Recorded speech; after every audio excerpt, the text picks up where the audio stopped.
ओम नमः शिवाय। हर हर महादेव। आप सभी को सोमवार व्रत की हार्दिक शुभकामनाएं। सोमवार व्रत भगवान शिव को समर्पित एक पवित्र व्रत है जो विशेष रूप से उनकी कृपा प्राप्त करने और जीवन में सुख समृद्धि लाने के लिए रखा जाता है। ये व्रत हर सोमवार को किया जाता है और इस व्रत का विशेष महत्व होता है। इस व्रत को करने से भगवान शिव प्रसन्न होते हैं और भक्तों की सभी मनोकामनाओं को पूर्ण करते हैं। अविवाहित कन्याओं के लिए ये व्रत विशेष लाभकारी माना जाता है। इसे करने से योग्य वर की प्राप्ति होती है और वैवाहिक जीवन सुखद होता है। जो महिलाएं संतान प्राप्ति की इच्छा रखती हैं, उनके लिए यह व्रत बहुत फलदायी होता है। इस व्रत से आर्थिक तंगी दूर होती है और कर्ज से भी मुक्ति मिलती है। भगवान शिव को भोलेनाथ कहा जाता है। उनकी भक्ति से जीवन में शांति, स्वास्थ्य और सकारात्मक ऊर्जा प्राप्त होती है। सोमवार व्रत करने से जन्म जन्मांतर के पाप नष्ट होते हैं और व्यक्ति को मोक्ष की प्राप्ति होती है। यदि जीवन में कोई संकट या बाधा आ रही हो तो सोमवार व्रत करने से सभी समस्याएं समाप्त हो जाती हैं। इस व्रत को करने के लिए प्रातः स्नान कर स्वच्छ वस्त्र धारण करें और व्रत का संकल्प लें। घर या शिव मंदिर में जाकर भगवान शिव का जल, दूध, दही, शहद, बेलपत्र और गंगा जल से अभिषेक करें। ओम नमः शिवाय मंत्र का जाप करें और शिव चालीसा का पाठ करें। दिन भर फलाहार करें और निराहार व्रत भी रखा जाता है। शाम के समय फिर से भगवान शिव की पूजा करें और सोमवार व्रत कथा को पढ़ें अथवा सुनें। शिव आरती करें और प्रसाद वितरण करें। अगले दिन प्रातः किसी ब्राह्मण या जरूरतमंद को भोजन कराकर व्रत का पारण करें। ये व्रत हर सोमवार किया जाता है या फिर 16 सोमवार तक लगातार यह व्रत करने से विशेष फल की प्राप्ति होती है। और श्रावण मास में किए जाने वाले सोमवार व्रत का भी विशेष महत्व होता है। सोमवार व्रत भगवान शिव की कृपा पाने और जीवन में सुख समृद्धि लाने का एक उत्तम साधन है। जो भी श्रद्धालु इसे श्रद्धा और भक्ति के साथ करता है, उसे भगवान शिव का आशीर्वाद प्राप्त होता है और उसके जीवन की सभी परेशानियां दूर हो जाती हैं। अभी सुनिए सोमवार की पौराणिक व्रत कथा। आर्याव्रत में चित्रवर्मा नाम से प्रसिद्ध एक राजा थे। वे दुष्टों को दंड देने के लिए यमराज के समान समझे जाते थे। वे धर्म मर्यादाओं के रक्षक, कुमार्गामी पुरुषों को दंड देकर राह पर लाने वाले, समस्त यज्ञों का अनुष्ठान करने वाले और शरणार्थियों की रक्षा करने में समर्थ थे। भगवान शिव और विष्णु में उनकी बड़ी भक्ति थी। राजा चित्रवर्मा ने अनेक परम पराक्रमी पुत्रों को पाकर अंत में एक सुंदर मुख वाली कन्या प्राप्त की। एक दिन राजा ने जातक के लक्षण जानने वाले श्रेष्ठ ब्राह्मणों को बुलाकर कन्या की जन्म कुंडली के अनुसार भावी फल पूछे। तब उन ब्राह्मणों में से एक बहुज्ञ विद्वान ने कहा, महाराज, यह आपकी कन्या सीमंतनी नाम से प्रसिद्ध होगी। ये उमा भगवती माता की भांति मांगलमयी, दमयंती की भांति परम सुंदरी, सरस्वती के समान सब कलाओं को जानने वाली तथा लक्ष्मी की भांति अत्यंत सद्गुणों से सुशोभित होगी। ये 10,000 वर्षों तक अपने स्वामी के साथ आनंद भोगेगी और 8 पुत्रों को जन्म देकर उत्तम सुख का उपभोग करेगी। तत्पश्चात एक दूसरे ब्राह्मण ने कहा, यह कन्या 14वें वर्ष में विधवा हो जाएगी। ये वज्रघात के समान दारुण वचन सुनकर राजा 2 घड़ी तक चिंता में डूबे रहे।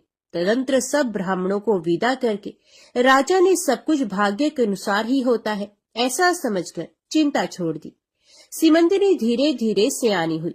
अपनी सखी के मुख से भावी वैधव्य की बात सुनकर उसे बड़ा खेद हुआ। उसने चिंता मगन होकर याज्ञवल्क्य मुनि की पत्नी मैत्रेयी जी से पूछा, माताजी, मैं आपके चरणों की शरण में आई हूँ। मुझे सौभाग्य बढ़ाने वाले सत्कर्म का उपदेश दीजिए। इस प्रकार शरण में आई हुई राज कन्या से पतिव्रता मैत्रेयी ने कहा, सुंदरी, तो शिव सहित पार्वती जी की शरण में जा और सोमवार को एकाग्रचित हो स्नान और उपवास पूर्वक स्वच्छ वस्त्र धारण करके शिव और पार्वती का पूजन कर। सोमवार के दिन शिव और पार्वती की आराधना करती है इससे बड़ी भारी आपत्ति पड़ने पर भी तो उससे मुक्त हो जाएगी। घोर से घोर एवं भयंकर महाकलेश में पड़कर भी शिव पूजन ना छोड़ना, उसके प्रभाव से महान भय से पार हो जाओगी। इस प्रकार सीमंतिनी को आश्वासन देकर पतिव्रता मैत्रेयी आश्रम को चली गई। राजकुमारी ने उनके कथन अनुसार भगवान शिव का पूजन प्रारंभ किया। निषद देश में नल की पत्नी दमयंती के गर्भ से इंद्रसेन नामक पुत्र हुआ था। राजा इंद्रसेन के पुत्र चंद्रागत हुए। नृपश्रेष्ठ चित्रवर्मा ने राजकुमार चंद्रागत को बुलाकर गुरुजनों की आज्ञा से उन्हीं के साथ अपनी पुत्री सीमंतिनी का विवाह कर दिया। उस विवाह में बड़ा उत्सव हुआ था। विवाह के पश्चात चंद्रागत कुछ काल तक ससुराल में ही रहे। एक दिन राजकुमार यमुना के पार जाने के लिए कुछ मित्रों के साथ नाव पर सवार हुए। भाग्यवश नाव यमुना के भंवर में मल्लाहों सहित डूब गई। यमुना के दोनों तटों पर बड़ा भारी हाहाकार मच गया। इस दुर्घटना को देखने वाले समस्त सैनिकों के विलाप से सारा आकाश मंडल गूंज उठा। डूबने वालों में से कुछ तो मर गए और कुछ ग्राहों के पेट में चले गए तथा राजकुमार आदि कुछ लोग उस महाजाल में अदृश्य हो गए। ये समाचार सुनकर राजा चित्रवर्मा बड़े व्याकुल हुए और यमुना के किनारे आकर मूर्छित होकर गिर पड़े। सीमंतिनी ने भी जब ये समाचार सुना तब वह अचेत होकर धरती पर गिर पड़ी। राजा इंद्रसेन भी अपने पुत्र के डूबने का समाचार पाकर रानियों सहित बहुत दुखी हुए और सुध बुद्ध खोकर गिर पड़े। तदंतर बड़े बूढ़ों के समझाने पर राजा चित्रवर्मा धीरे धीरे नगर में आए और उन्होंने अपनी पुत्री को धीरज बंधाया। राजा चित्रवर्मा ने जल में डूबे हुए अपने दामाद का औधर देह कृत्य वहां आए हुए उनके बंधु बांधवों से करवाया। पतिव्रता सीमंतिनी ने चीता में बैठकर पतिलोक में जाने का विचार किया, किंतु उसके पिता ने स्नेहवश उसे रोक लिया। तब वे विधवा जीवन व्यतीत करने लगी। मुनि पत्नी मैत्रेयी ने जिस शुभ सोमवार व्रत का उपदेश दिया था, उसे सदाचार परायणा सीमंतिनी ने विधवा होने पर भी नहीं छोड़ा। इस प्रकार 14वें वर्ष की आयु में अत्यंत दारुण दुख पाकर वे भगवान शिव के चरणार विंदों का चिंतन करने लगी। शिव की आराधना करते करते उसके 3 वर्ष व्यतीत हो गए। उधर पुत्र शोक से उन्मत्त हुए राजा इंद्रसेन को बलपूर्वक दबाकर उनके भाइयों ने सारा राज्य छीन लिया और उन्हें पत्नी सहित पकड़कर कारागृह में डाल दिया। इंद्रसेन के पुत्र चंद्रागत यमुना के जल में डूबने पर नीचे नीचे गहराई में उतरने लगे। बहुत नीचे जाने पर उन्होंने नाग वधुओं को जल क्रीड़ा में निमग्न देखा। राजकुमार को देखकर वे भी विस्मित हुई और उन्हें पाताल लोक में ले गई। वहां चंद्रागत ने तक्षक नाग के परम अद्भुत रमणीय नगर में प्रवेश किया और इंद्र भवन के समान मनोहर एक सुंदर महल देखा, जो बड़े बड़े रत्नों की प्रकाशमान किरणों से उद्दीप्त हो रहा था। भगवान सूर्य के समान तेजस्वी तक्षक नाग को सभा भवन में विराजमान देख परम बुद्धिमान राजकुमार ने प्रणाम किया और हाथ जोड़कर खड़े हो गए। तक्षक के तेज से उनके नेत्र चौंधे आ गए। नागराज ने भी मनोरम राजकुमार को देखकर उन नागिनों से पूछा, ये कौन है और कहां से आया है? उन्होंने उत्तर दिया, हमने इसे यमुना जल में देखा है और इसके कुल तथा नाम का परिचय न होने के कारण आपके पास ले आई हैं। तब तक्षक ने राजकुमार से पूछा, तुम किसके पुत्र हो, कौन हो, कौन सा तुम्हारा देश है और यहाँ पर तुम्हारा कैसे आगमन हुआ है? राजपुत्र ने कहा, भूमंडल में निषद नाम से प्रसिद्ध एक देश है। उसके स्वामी राजा नल महायशस्वी हो गए हैं। वे पुण्य श्लोक माने जाते हैं। उनके पुत्र इंद्रसेन हुए और इंद्रसेन का पुत्र मैं हुआ। मेरा नाम चंद्रागत है। मैं अभी नूतन विवाह करके ससुराल में ही टिका था और यमुना जी के जल में विहार करता हुआ दैव की प्रेरणा से डूब गया। ये नाग पत्नियां मुझे आपके पास ले आई हैं। जन्मांतर के उपार्जित पुण्यों के प्रभाव से यहाँ मैंने आपके चरणार विंदों का दर्शन किया है। आज मैं धन्य हूँ। मेरे माता पिता कृतार्थ हो गए, क्योंकि आपने दया करके मेरी ओर देखा और मुझसे वार्तालाप किया है।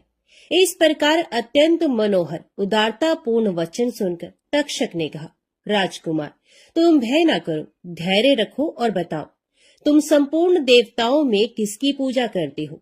राजकुमार ने कहा, जो संपूर्ण देवों में महादेव कहे जाते हैं, उन्हीं विश्वात्मा उमापति भगवान शिव की मैं पूजा करता हूँ, जो विधाता के भी विधाता, कारणों के भी कारण और तेजों में सर्वोत्कृष्ट तेज है। वे भगवान शिव मेरी परम गति है, जो अत्यंत निकट होकर भी पाप से दूषित चित्त वाले पुरुषों के लिए बहुत दूर है, तथा जिनके तेज की कोई सीमा नहीं, जो अग्नि, भूमि, वायु, जल और आकाश में भी स्थित है। ये विश्वात्मा भगवान सदाशिव हम सबके लिए परम पूजनीय है, जो संपूर्ण भूतों के साक्षी, सबकी आत्मा में स्थित रहने वाले परमेश्वर तथा निरंजन है। संपूर्ण संसार जिनकी इच्छा के अधीन है, मैं उन भगवान शिव की पूजा करता हूँ। ज्ञानी पुरुष जिन्हें एक आदि और पुराण पुरुष कहते हैं, गुणों के भेद से जिनमें भिन्नता की प्रतीति होती है, जिन्हें कोई तो क्षेत्रज्ञ, कोई तुरय और कोई कूटस्थ कहते हैं, ये भगवान शिव मेरे परमाश्रय हैं, जो चैतन्यमय अचिंत्य तत्व है, जिनके तेज का कहीं अंत नहीं। श्रुति के नेति नेति वचनों से तदभिन्न समस्त वस्तुओं का बाध करके जिनके स्वरूप का निश्चय किया गया है, तथा आत्मज्ञानी पुरुषों के भी मन और वाणी की वृत्तियां जिनका स्पर्श नहीं कर पाती हैं, वे ही ये भगवान शिव मेरे परम पूजनीय हैं। जिनका प्रसाद पाकर साधु पुरुष अत्यंत उज्जवल इंद्रपद की भी अभिलाषा नहीं रखते, तथा कर्मों की अर्गला और काल चक्र को लांघकर निर्भय होकर विचरते हैं, वे भगवान शिव मेरी परम गति हैं। जिनकी स्मृति चांडाल की योनि में जन्म पाने वाले मनुष्यों के भी समस्त पाप रूपी रोगों का नाश करती है, तथा जिनका संपूर्ण रूप श्रुतियों के लिए भी ढूंढने योग्य है, उन्हीं भगवान शिव के उद्देश्य से मैं सदैव पूजा करता हूँ। देव नदी गंगा जिनके मस्तक पर स्थान पाकर सुशोभित होती है, भगवती जगदम्बिका जिनके अर्धांग में निवास करती है, तक्षक और वासुकी दोनों नागराज जिनके कानों के कुंडल हैं, वे चंद्रशेखर भगवान शिव मेरे परमाश्रय हैं। जिनके चरण कमल वेदों के शीर्ष स्थानीय उपनिषदों में गौरवान्वित होती है, वेदांत की श्रुति भी जिनके चरणार विंदों का गुणगान करती है, जिनका दिव्य स्वरूप सदा योगियों के हृदय में प्रकाशित होता है, तथा जिनकी सगुण मूर्ति संपूर्ण तत्वों का प्रकाश करने वाली है, गुणमयी सृष्टि पर विजय पाने वाले वे भगवान शंकर मेरे द्वारा पूजित होते हैं। राजकुमार की ये बात सुनकर तक्षक का चित्त प्रसन्न हो गया। उनके हृदय में महादेव जी के प्रति नूतन भक्ति भाव का उदय हो गया, और वे उनसे इस प्रकार बोले, राजेंद्र नंदन, तुम्हारा कल्याण हो। मैं तुम पर बहुत प्रसन्न हूँ, क्योंकि तुम बालक होकर भी सर्वोत्कृष्ट परात्पर शिव तत्व को जानते हो। देखो, ये रत्न में लोक है, ये मनोहर नेत्रों वाली युवतियां हैं, ये मनोवांछित कामना पूर्ण करने वाले कल्प वृक्ष है, तथा ये अमृत रूपी जल से भरी हुई बावलियां हैं। यहाँ मृत्यु का दारुण भय नहीं है, बुढ़ापा और रोग से यहाँ किसी को पीड़ा नहीं होती है। तुम इच्छा अनुसार यही रहो और यथा योग्य सुख भोगों का उपभोग करो। नागराज के ऐसा कहने पर राजकुमार हाथ जोड़कर बोले, नागराज, मैंने समय पर विवाह किया है। मेरी पत्नी उत्तम व्रत का पालन करने वाली और शिव पूजा परायणा है, और मैं अपने माता पिता का इकलौता पुत्र हूँ। वे सब लोग इस समय मुझे मरा हुआ मानकर महान शोक से घिर गए होंगे, अतः मुझे किसी प्रकार भी यहाँ अधिक समय तक नहीं ठहरना चाहिए। आप कृपा करके मुझे उसी मनुष्यलोक में पुनः पहुंचा दे। नागराज तक्षक ने कहा, राजकुमार, तुम जब जब मेरी याद करोगे तब तब तुम्हारे सामने प्रकट हो जाऊंगा। ऐसा कहकर उन्होंने राजकुमार को एक सुंदर अश्व भेंट किया, जो इच्छा के अनुसार चलने वाला था। अनेक प्रकार के द्वीपों, समुद्रों और लोकों में उसकी अप्रतिहत गति थी। इसके सिवा उन्हें रत्न में आभूषण, दिव्य वस्त्र एवं दिव्य अलंकार भेंट किए। उनकी सहायता के लिए सारी व्यवस्था करने के पश्चात तक्षक ने जाओ कहकर प्रेम पूर्वक उन्हें विदा किया। चंद्रांगद उस घोड़े पर सवार हो निकले और थोड़ी ही देर में यमुना के जल से बाहर आकर उस दिव्य अश्व पर चढ़े हुए नदी के रमणीय तट पर घूमने लगी। इसी समय पतिव्रता सिमंतनी अपनी सखियों से घिरी हुई वहां स्नान करने के लिए आई। उसने यमुना के तट पर मनुष्य रूपधारी नागकुमार के साथ भ्रमण करते हुए राजकुमार चंद्रागत को देखा। दिव्य अश्व पर आरूढ़ हुए अपूर्व आकार वाले उन राजकुमार को देखकर वे उन्हीं की ओर दृष्टि लगाए खड़ी हो गई। उसे देखकर चंद्रागत ने भी मन ही मन विचार किया, जान पड़ता है इसे मैंने पहले कभी देखा है। तत्पश्चात वे घोड़े से उतरकर नदी के किनारे आ बैठे और उस सुंदरी को बुलाकर समीप बैठाकर पूछा, तुम कौन हो, किसकी स्त्री और किसकी कन्या हो? सिमंतनी लज्जावश स्वयं कुछ बोल न सकी। तब उसकी सखी ने सब बातें बताई। इसका नाम सिमंतनी है। ये निषेध राज इंद्रसेन की पुत्र वधु, युवराज चंद्रागत की पत्नी और महाराज चित्रवर्मा की पुत्री है। दुर्भाग्यवश इसके पति इस महाजल में डूब गए। इससे वैधव्य का दुख प्राप्त करके यह बाला शोक से सूखती जा रही है। अत्यंत प्रबल शोक में ही इसने 3 वर्ष व्यतीत किए हैं। आज सोमवार है, इसलिए यहाँ यमुना जी के स्नान करने के लिए आई है। इसके ससुर का राज्य भी शत्रु ने छीन लिया है, बलपूर्वक उस पर अधिकार जमा लिया है और वे महाराज अपनी पत्नी के साथ उनकी कैद में पड़े हैं। ये सब होने पर भी ये निर्मल अंतकरण वाली सदाचार परायणा राजकुमारी प्रति सोमवार को अत्यंत भक्ति भाव के साथ पार्वती सहित महादेव जी की पूजा करती है। उत्तम व्रत का पालन करने वाली सिमंतनी ने अपनी सखी के मुख से सब बातें कहलवाकर स्वयं ही राजकुमार से पूछा, आप कौन हैं? आपके पार्श्ववर्ती ये दोनों पुरुष कौन है? आपने मेरे वृत्तांत को एक स्नेही की भांति क्यों पूछा है? महाबाहो, मुझे ऐसा जान पड़ता है कि पहले मैंने आपको कहीं देखा है। आप मुझे स्वजन की भांति प्रतीत होते हैं। इतना कहकर राजकुमारी सिमंतनी नेत्रों से आंसू की धारा बहाती हुई बहुत देर तक फूट फूट कर रोती रही और मूर्छित होकर पृथ्वी पर गिर पड़ी।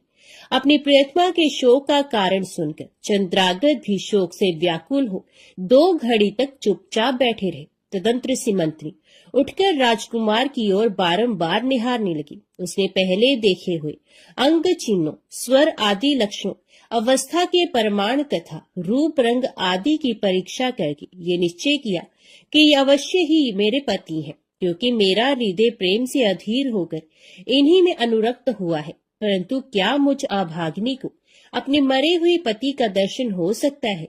ये स्वप्न है या भ्रम? अथवा मुनि पत्नी मैत्रेयी ने जो मुझे ये कहा था कि तुम भारी से भारी विपत्ति में पड़ने पर भी इस व्रत का पालन करती रहना, उसी का तो ये फल नहीं है। एक श्रेष्ठ ब्राह्मण ने मेरा 10,000 वर्षों का सौभाग्य बतलाया था। उन ब्राह्मण देवता का ये वचन अवश्य सत्य होगा, ये ईश्वर के बिना कौन जान सकता है। इधर प्रतिदिन मुझे मंगल सूचक शुभ शगुन दिखाई देते हैं। पार्वती देवी के प्राणनाथ भगवान शिव के प्रसन्न होने पर देहधारियों के लिए कौन सी वस्तु दुर्लभ हो सकती है। इस प्रकार भांति भांति से विचार करके उसका संदेह दूर हुआ। तब लज्जा से उसने अपना मुख नीचे की ओर कर लिया। उस समय राजकुमार ने कहा, भद्रे, मैं तुम्हारे पति के शोक संतप्त माता पिता से ये समाचार बतलाने के लिए जा रहा हूँ। तुम्हारा कल्याण हो, तुम्हारे पति तुमसे शीघ्र ही मिलेंगे। यो कहकर राजकुमार घोड़े पर सवार हुए और अपने दोनों सहायकों के साथ शीघ्र ही अपने राज्य में पहुंचे। वहां नागरोद्यान के समीप स्थित होकर उन्होंने नागराज के पुत्र को राज सिंहासन पर अधिकार जमाए बैठे हुए बंधुओं के समीप भेजा।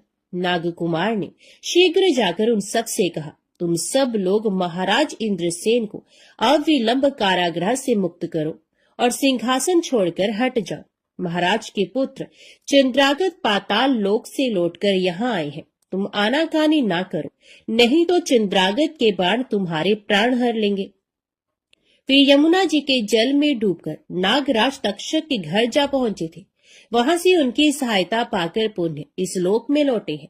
नागकुमार की कही हुई ये सारी बातें सुनकर शत्रुओं ने भी बहुत अच्छा कहकर उनकी आज्ञा स्वीकार की और महाराज इंद्रसेन को उनके खोए हुए पुत्र के पुनः लौट आने का समाचार बताकर उनका सिंहासन उन्हें लौटा दिया। महाराज को प्रसन्न करके भी वे लोग भयभीत बने रहे। मेरा पुत्र आ रहा है। ये बात सुनकर राजा प्रेम के आंसू बहाते हुए आनंद में डूब गए।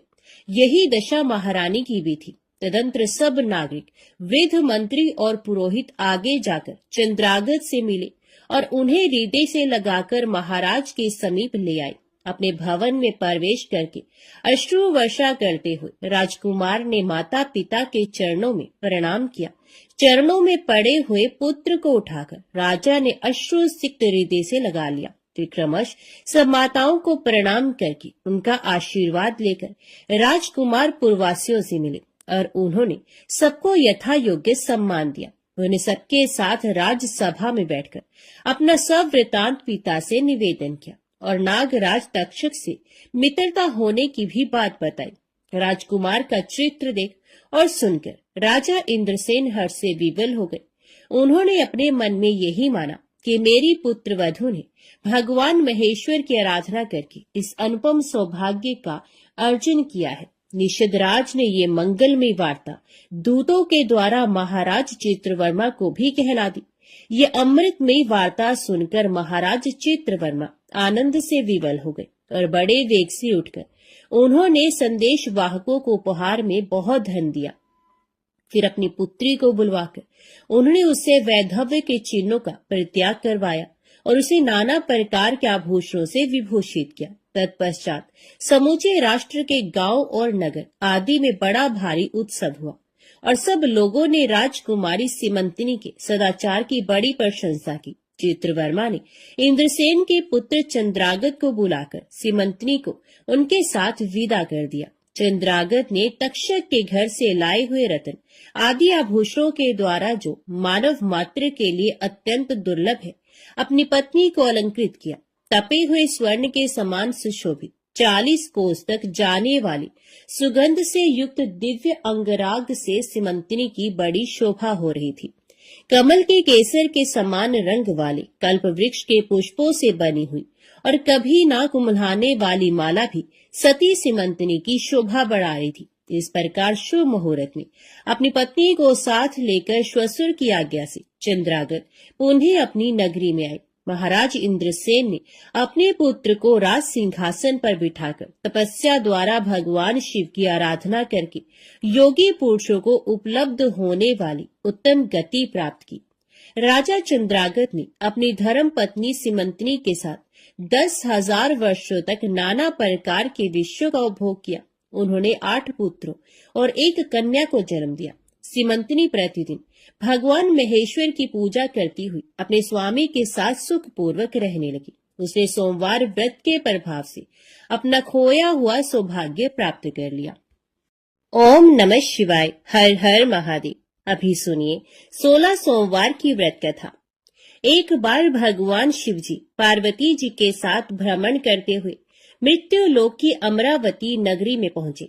उस नगर के राजा ने भगवान शिव का एक विशाल मंदिर बनवा रखा था।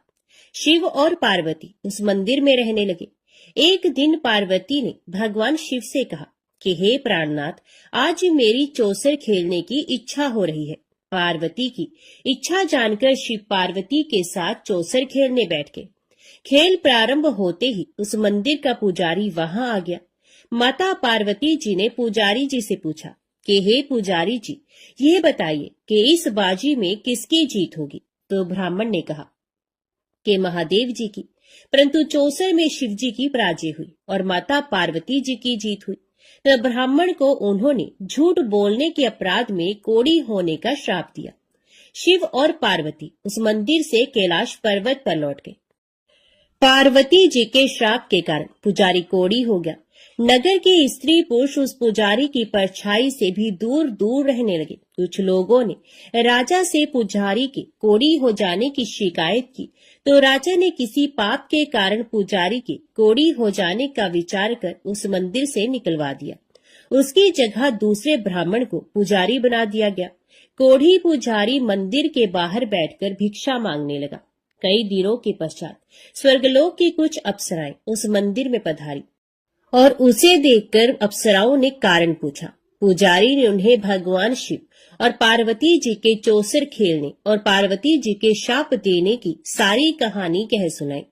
तब अप्सराओं ने पुजारी से 16 सोमवार का विधिवत व्रत रखने को कहा। पुजारी द्वारा पूजन विधि पूछने पर अप्सराओं ने कहा, सोमवार के दिन सूर्य उदय से पहले उठकर स्नान आदि से निवृत्त होकर स्वच्छ वस्त्र पहनकर आधा सेर गेहूं का आटा लेकर उसके 3 अंग बनाना, फिर घी का दीपक जलाकर गुड़ नैवेद्य बेलपत्र चंदन अक्षत फूल जनेऊ का जोड़ा लेकर प्रदोष काल में भगवान शिव की पूजा अर्चना करना।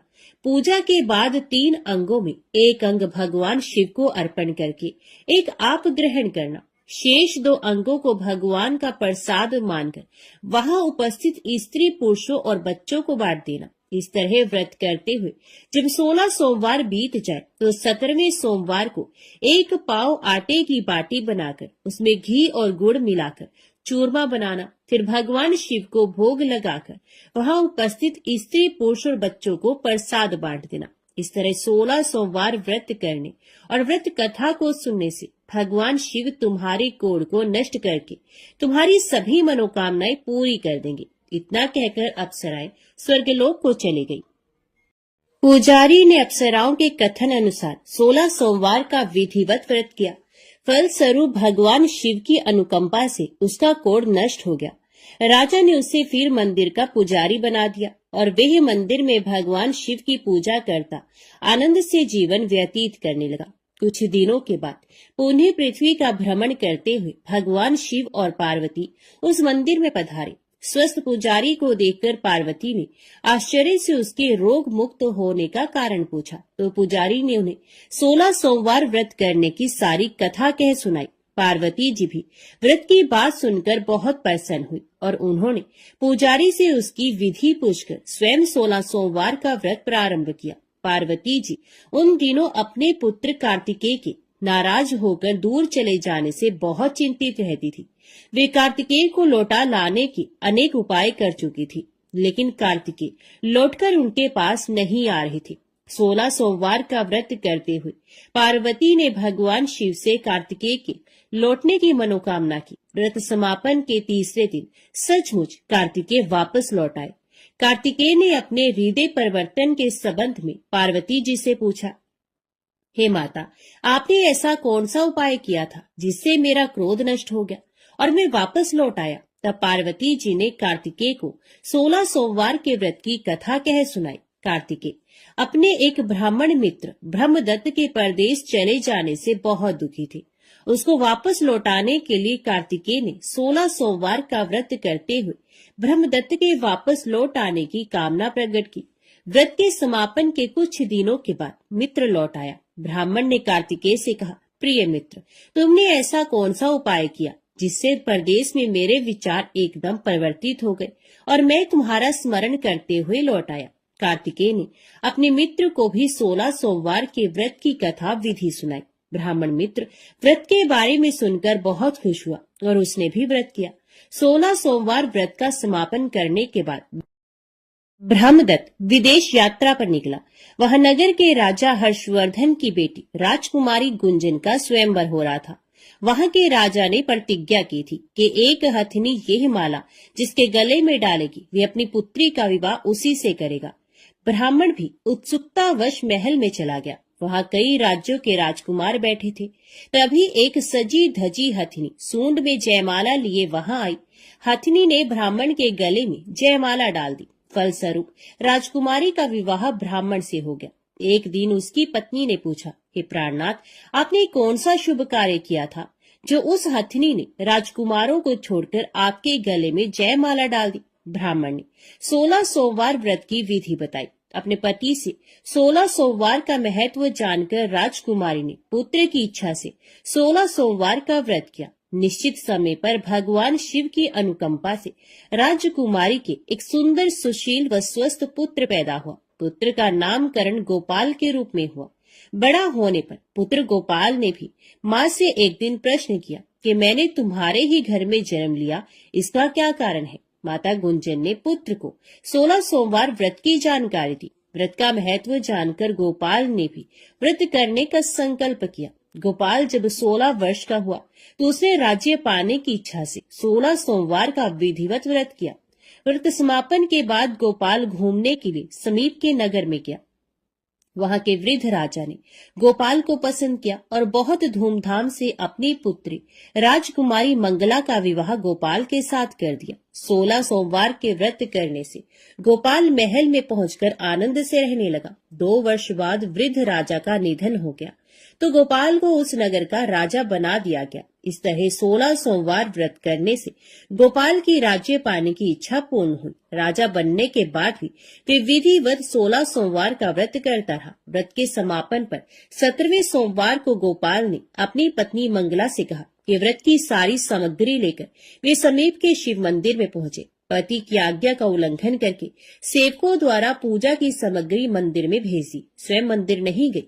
जब राजा ने भगवान शिव की पूजा पूरी की तो आकाशवाणी हुई, हे राजन, तेरी रानी ने 16 सोमवार व्रत का अनादर किया है, सो रानी को महल से निकाल दे, नहीं तो तेरा सब वैभव नष्ट हो जाएगा। आकाशवाणी सुनकर उसने तुरंत महल में पहुंचकर अपने सैनिकों को आदेश दिया कि रानी को दूर किसी नगर में छोड़ाओ। सैनिकों ने राजा की आज्ञा का पालन करते हुए उसे तत्काल घर से निकाल दिया। रानी भूखी प्यासी उस नगर में भटकने लगी।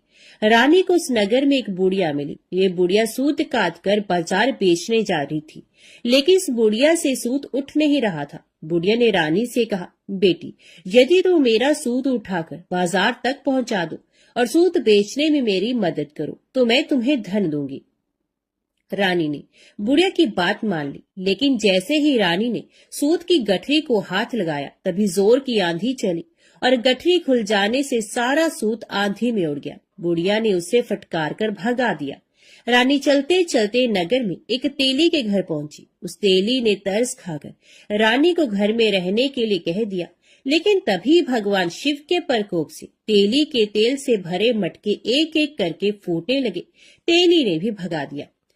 भूख प्यास से व्याकुल रानी वहां से आगे गई और चल पड़ी। रानी ने एक नदी पर जल पीकर अपनी प्यास शांत करनी चाही तो नदी का जल उसके स्पर्श से सूख गया। अपने भाग्य को कोसती हुई रानी आगे चल दी। चलते चलते रानी एक जंगल में पहुंची। उस जंगल में एक तालाब था, उसमें निर्मल जल भरा हुआ था।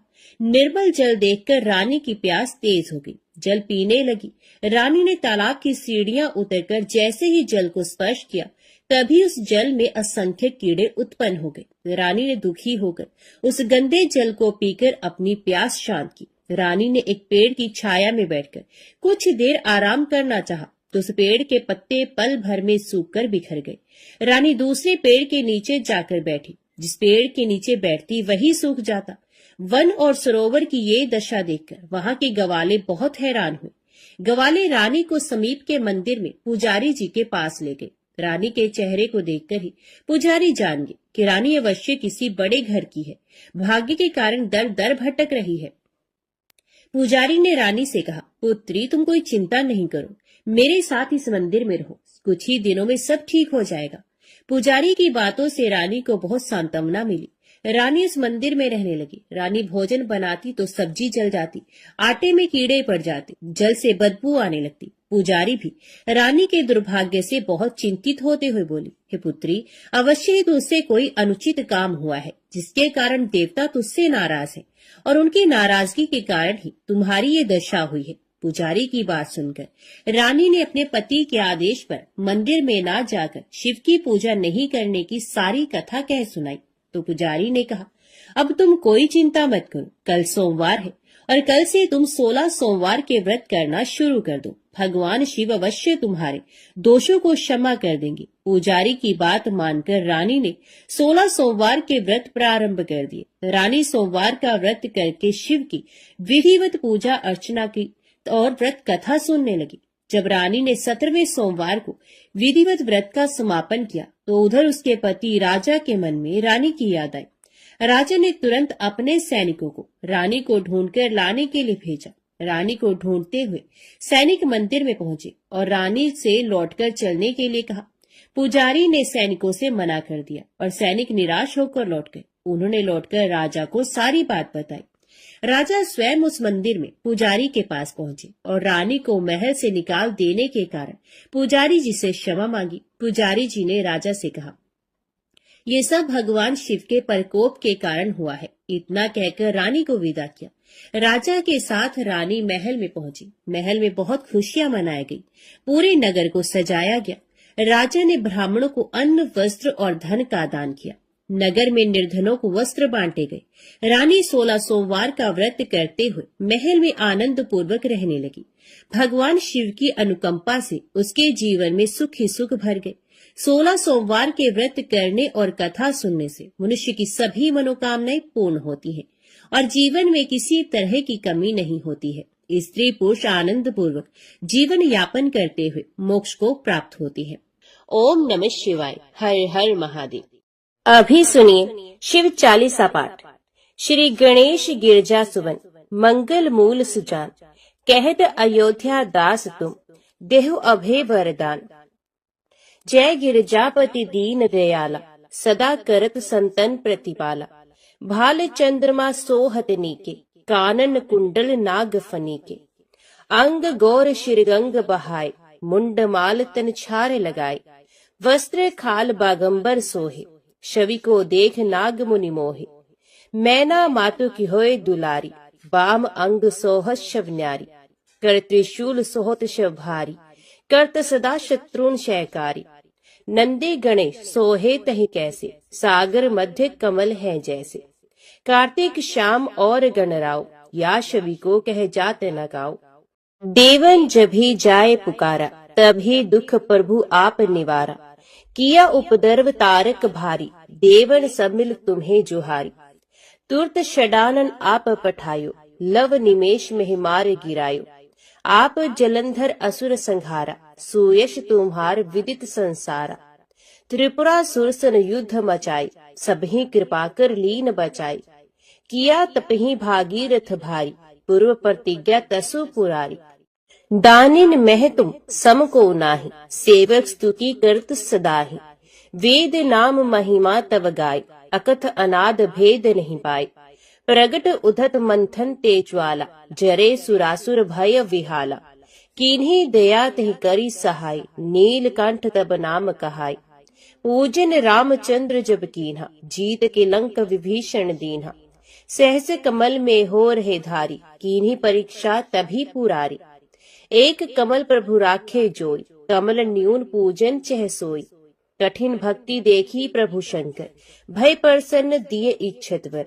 जय जय जय अनंत अविनाशी, करत कृपा सबके घटवासी। दुष्ट सकल नित मोह सतावे, भ्रमत रहे मोह चैन न आवे। त्राही त्राही मैं नाथ पुकारो, यह अवसर मोह आन उबारो। लै त्रिशूल शत्रुन को मारो, संकट से मोह आन उबारो। माता पिता भ्राता सब कोई, संकट में पूछत नहीं कोई। स्वामी एक है आस तुम्हारी, आय हरो अब संकट भारी। धन निर्धन को देत सदाही, जो कोई जांचे वो फल पाही। स्तुति कह विद करो तुम्हारी, शंभो नाथ अब चूक हमारी। शंकर हो संकट के नाशन, मंगल कारण विघ्न विनाशन। योगी यतमुन ध्यान लगावे, नारद शारद शीश नवावे। नमो नमो जय नमो शिवाय, सुर ब्रह्मादिक पार न पाए। जो ये पाठ करे मन लाई, तापर होत है शंभु सहाय। ऋणिया जो कोई अधिकारी, पाठ करे सो पावन हारी। पुत्रहीन कर इच्छा कोई, निश्चय शिव परसाते ही होय। पंडित त्रयोदशी को लावे, ध्यान पूर्वक होम करावे। त्रयोदशी व्रत करे हमेशा, तन्नहि ताके रहे कलेशा। धूप दीप नैवेद्य चढ़ावे, शंकर सम्मुख पाठ सुनावे।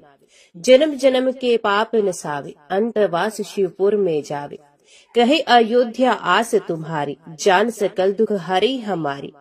नित्य नेम कर प्रातः ही, पाठ करो चालीसा। तुम मेरी मनोकामना पूर्ण करो जगदीश। मकसर छठे मत ऋतु, संवत 64 जान। स्तुति चालीसा शिव ही, पूर्ण कीन कल्याण। ओम नमः शिवाय। हर हर महादेव। अभी सुनते हैं भगवान भोलेनाथ की आरती। जय शिव ओंकारा, प्रभु जय शिव ओंकारा। ब्रह्मा विष्णु सदा शिव, अर्धांगी धारा। ओम जय शिव ओंकारा।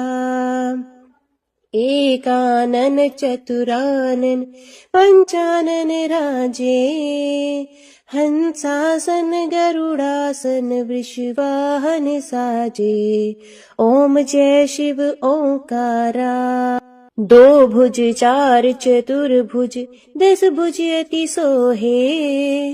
त्रिगुण रूप निरखता त्रिभुवन जन मोहे। ओम जय शिव ओंकारा। अक्षमाला बनमाला रुंडमाला धारी, चंदन मृग मद सोहे भाले शशिधारी। ओम जय शिव ओंकारा। श्वेतांबर पीतांबर बाघांबर अंगे, सनकादिक गरुणादिक भूतादिक संगे। ओम जय शिव ओंकारा। कर के मध्य कमंडलू चक्र त्रिशूल धरता, जग करता जग भरता जग संहार करता। ओम जय शिव ओंकारा। ब्रह्मा विष्णु सदा शिव जानत अविवेका, प्रणवाक्षर मध्य ये तीनों एका। ओम जय शिव ओंकारा। काशी में विश्वनाथ विराजत नंदी ब्रह्मचारी, नित उठ भोग लगावत महिमा अति भारी। ओम जय शिव ओंकारा। त्रिगुण शिव जी की आरती जो कोई नर गावे, कहत शिवानंद स्वामी मनवांछित फल पावे। ओम जय शिव ओंकारा। ओम जय शिव ओंकारा। स्वामी हरि शिव ओंकारा। ब्रह्मा विष्णु सदा शिव अर्धांगी धारा। ओम जय शिव ओंकारा। ओम नमः शिवाय। हर हर महादेव।